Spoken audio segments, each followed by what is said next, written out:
as she said, my name's Steve Cooper. I'm the stormwater coordinator for the city of Marion. I work in the engineering department.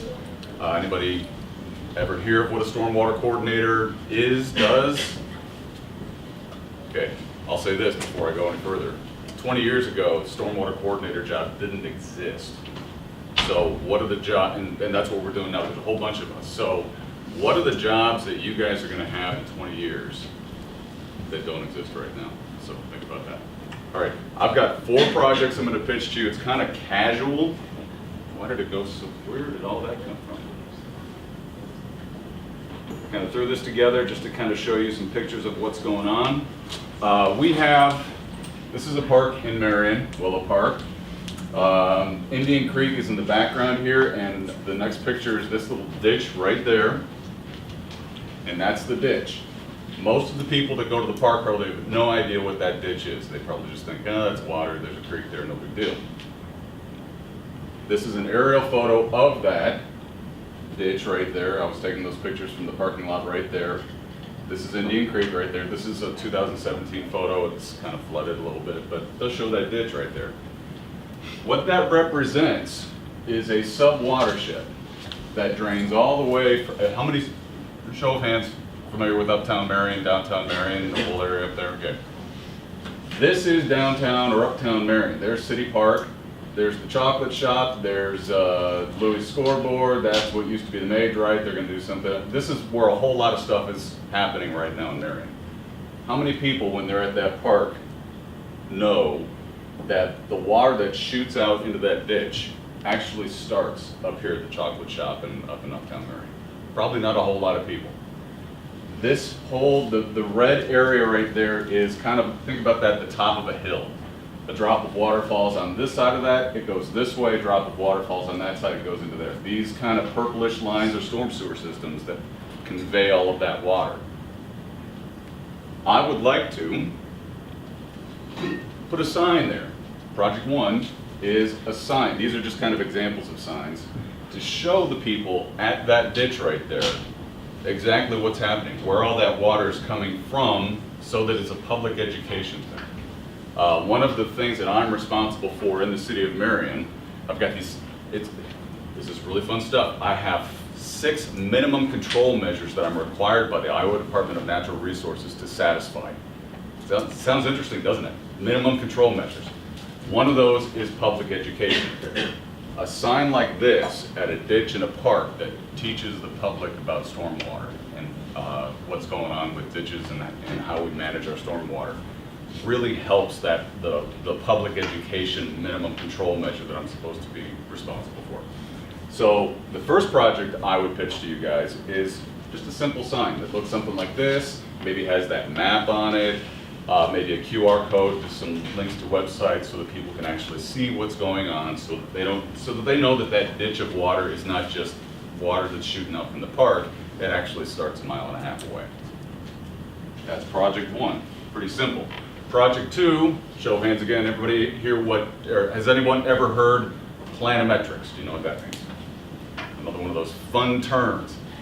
Planimetrics, this is not in Marion, this is actually in Cedar Rapids. Think about this as an aerial photo. The outline of everything that is there. Sidewalks, driveways, streets, houses, patios, parking lots, schools, buildings.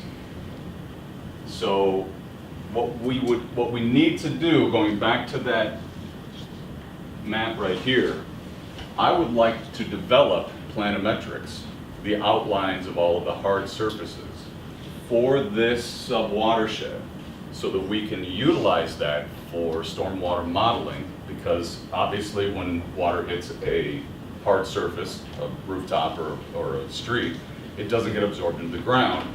It runs off into the storm sewer system. So we would like to know how much water is shooting out that ditch. So you can use this fun thing called Geographic Information Systems. Anybody hear that? Show of hands. GIS.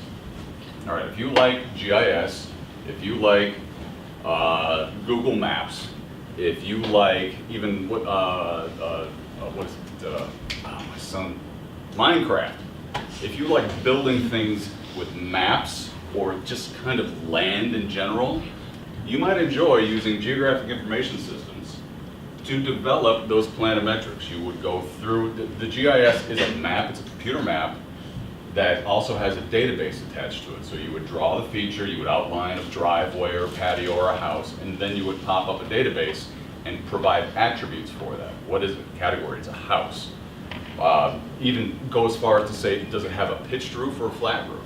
Those are the kind of attributes you can add to those geographic features that you would be mapping, should you want to do this kind of a project.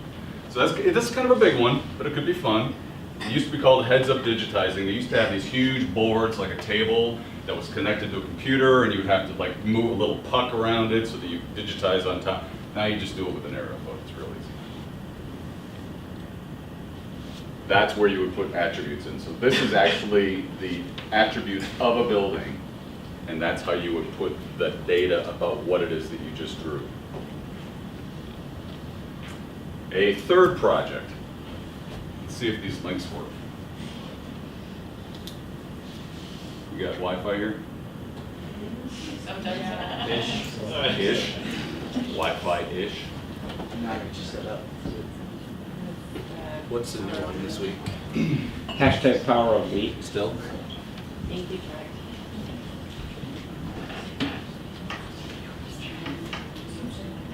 Oh my God, not kidding.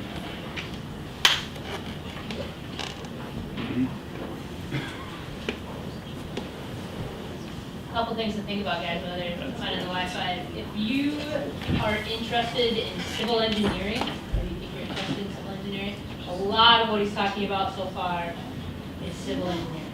Okay, what to do, how to create, where to go. The GIS, using GIS is real big. Geography, of course, is theory and technique too.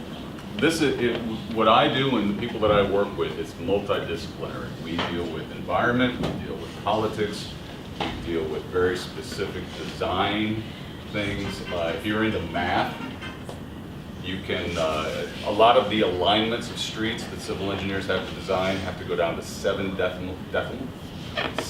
decimal points of accuracy. Otherwise, that road, when you kept going about 3 or 4 miles, that road is going to be off. How about this? In Ames, they're building that huge, anybody been to Ames recently? There's that huge interchange at Interstate 35 and Highway 30 where there's this big A-directional ramp that's going from this direction to that direction. They're off 3 feet. One team started over here and started the alignment this way. The other team started over here, came to this alignment. They're going to miss each other by 3 feet by the time they get to each other. That's why you have to have that 7 decimal points of accuracy. Again, really interesting stuff, right? All right, we have some public service announcements that are for stormwater. What do you guys think of this? Hold it, Picasso. Why don't you dump in the storm drain out in the creek? Water soluble does not mind water. That's a dishonorable discharge. Hurts my friends like Mingo here. That goes for oil, soaps, leaves and grass, antifreeze, and pesticides. If it's in the creek and doesn't look like water, it's a dishonorable discharge. So shape up, civilian, and no more dishonorable discharges. What do I look like? A painted turtle? All right, there's one. Let's see if I can get to the other. The other one's up. All right. These are the current stormwater public service announcements.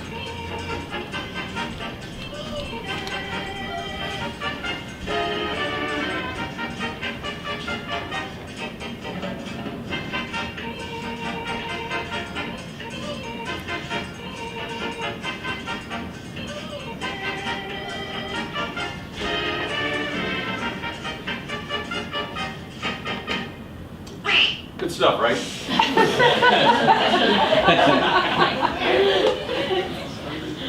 How old are those? New. Oof. Yeah. So show of hands, again, who thinks we could do better than that? If anybody is interested in putting together something, now some of the turtle one was supposed to be for kids. If I was a 6-year-old watching that, I'd be scared. Okay, and the ducks are cute and the whole, yeah, cha-cha thing. Who likes working with computer animation and graphics? Creative people here? I would like to put together some better stormwater PSAs that are targeted more towards you guys, because I don't know if you've heard this before, but you're kind of the future. So if you can connect to people on your level for stormwater and environmental issues, I'd love to see what you can come up with. So I thought that this would be kind of fun to do something with. There's a couple of pages, I like these. Commercials. Career. But American companies prefer to hire immigrants. They come here on guest. So just to let you guys know, if you're interested in looking at any No, merchandise, we let's- recently launched a new Wow. website with all new stuff that I'm really excited about. So if you'd like to check it out, you can find it at casuallyexplained.com and take a look. One of the most wonderful things about the So, internet is the again, show ability of for hands. people across Who's the heard of world this to guy? be able to communicate with each other and share Just information watch in for the a blink of little an eye. And for modern generations, we've chosen to do that through things like this frog, or this frog, or this frog.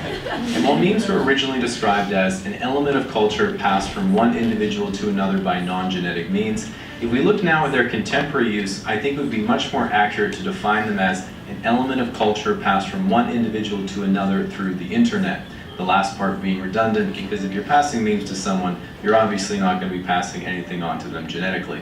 So in order to understand our current memes, we have to start tracing them back to their origins, and that means starting at one of the first memes from around 35 years ago, which was lead speak. And this was when people swapped letters for numbers when they were typing, because digital pictures literally hadn't been invented yet, and there was nothing else to do. And while this seems harmless, it eventually led to their most recognizable usage, which is in gamer tags that look like this, and blog press diaries that look like this. So then around the year 2000, the first picture So, you memes get it. emerged, and were usually Alright. just screen caps from video games or online videos, like do a barrel roll from Star Fox 64. Right. So that's a little more relatable to the youths, right? So that's a little more entertaining, but that's talking about memes. If anybody's interested in using that kind of a simplistic format to get the stormwater message across, let's get on it. So that's project number 3. And project number 4, if I can get back to it.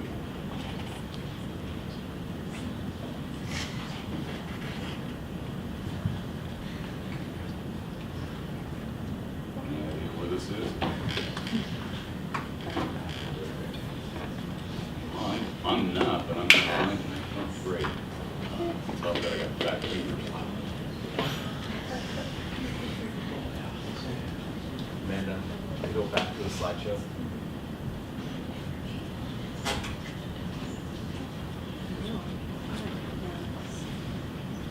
Did.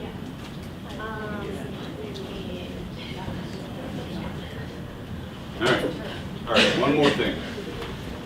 We have these things right now we have one, there's a few around the state. This little red thing, if you can see it or not, is called an oxbow. Years and years and years ago, generations, thousands of years ago, creeks and rivers were meandering. They would go wherever they wanted to go in low-lying areas. And then nowadays, we have the creek alignment for like Indian Creek here. This is Menards, this is the neighborhood behind Menards, so this is in Marion. There's a group called the Nature Conservancy that is going around finding out where the creeks in Iowa used to be, these old oxbows where the creek bent around and kind of went and meandered, and they're reestablishing them for a natural environmental habitat. So they're digging this out. Here's the one that's in the Creekview area. They've actually this is where Indian Creek used to be maybe hundreds or thousands of years ago. It is now it was just regular land. It got silted in and then trees grew in it and other vegetation. So they're going through and they're digging these out to provide a fisheries and wildlife habitat. It's kind of an interesting little thing. They've done this this is on private property, but the Nature Conservancy is a non-for-profit. They had to coordinate with the city of Marion, which is a public organization. So this was a cooperative, public-private, non-for-profit partnership for an environmental restoration project. That sounds kind of neat, doesn't it? Well, we need to have another sign here. Now these, kind of like that first project, if we can make a sign that shows what this is, Had anybody heard of meandering, again, show of hands, meandering in streams and oxbows and where creeks and rivers used to go? A lot of people don't really even know what that is. In fact, most of our city council didn't even know what oxbows were because city council had to approve for this. This is in a floodplain, so in order for someone to go do any kind of excavation in an actual floodplain in Marion, you have to get a special permit for it, which has to be approved by council. So we went to council and said, hey, this is what's going on, we're gonna restore these oxbows. Council went, "Well." So we want to put another sign there, and again, this is, since it's on private property, we will have the approval from the property owners to do it, to educate the public on what these oxbows are and why they need to be restored. So there you go. There's 4 potential projects for you environmentally and creative people. If you like any of this stuff, I'm available to help if you guys want to dig into this kind of a thing. Thank you for your time. Do you have any questions? Blank Well, stares. thank you so much.